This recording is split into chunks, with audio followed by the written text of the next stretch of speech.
L'incident débute dans une situation alarmante. Un homme est retrouvé inconscient au volant de sa voiture, immobilisé à un feu tricolore.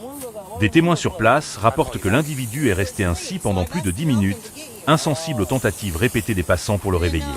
Face à l'absence de réaction et craignant pour sa vie, ne sachant pas s'il respirait encore, un témoin finit par briser une vitre du véhicule pour tenter de lui porter secours. À l'arrivée des forces de l'ordre, l'homme finit par reprendre connaissance. Les policiers découvrent immédiatement un élément incriminant. Une pipe, visiblement utilisée pour la consommation de stupéfiants, est posée sur ses genoux ou sur le siège. Interrogé sur son état, l'individu semble désorienté, mais tente de minimiser la situation en affirmant qu'il s'était simplement endormi par épuisement. Il explique avoir passé plusieurs jours sans dormir à cause de ses enfants, un récit qui peine à convaincre les officiers face aux preuves matérielles et aux témoignages des passants, décrivant une léthargie profonde en plein milieu de la circulation.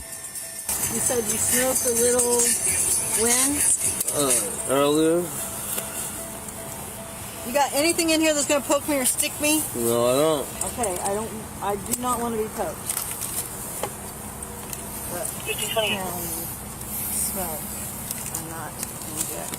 Lors de la phase de test sur le terrain, l'officier de police procède à une évaluation de l'aptitude à la conduite OVI. L'homme, bien que déclarant être capable de conduire, montre des signes évidents de fatigue extrême ou d'influence de substance. Le test commence par une évaluation oculaire où le suspect a du mal à suivre les instructions simples, comme garder la tête immobile tout en suivant un stylo des yeux. Par la suite, les tests de motricité, incluant la marche sur une ligne imaginaire, 9 pas talons orteils avec un pivotement spécifique, et le test d'équilibre sur une jambe, révèlent des difficultés de coordination. Durant ces exercices, l'homme évoque d'anciennes blessures aux jambes pour justifier ses pertes d'équilibre, mais les policiers notent des indicateurs classiques d'altération des facultés. En parallèle, l'homme admet avoir consommé de la glace, ice, méthamphétamine, quelques jours auparavant, tout en prétendant ignorer ce que contenait la pipe trouvée dans le véhicule, suggérant même qu'elle pourrait appartenir à la mère de ses enfants qui aurait utilisé la voiture précédemment.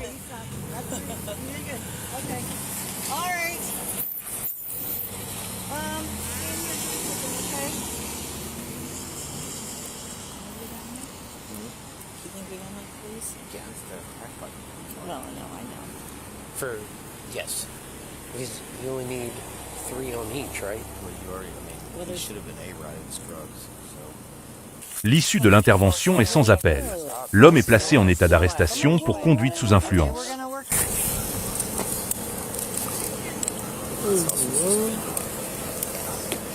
All right, let's go in my car. 19.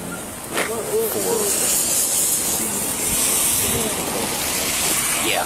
So, right now you're under arrest for OVI, okay? You've done this before, right? You've had this before? Yeah. Okay.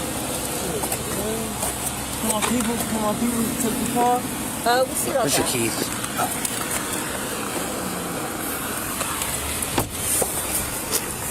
Have a seat. All his stuff is in the front seat.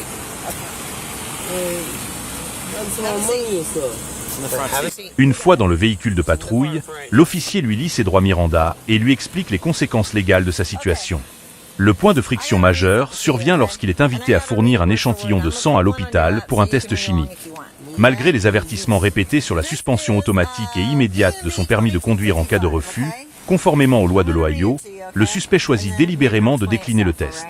L'officier lui détaille alors les sanctions aggravées, notamment en raison de ses antécédents, la base de données révélant qu'il a déjà des condamnations passées pour des faits similaires.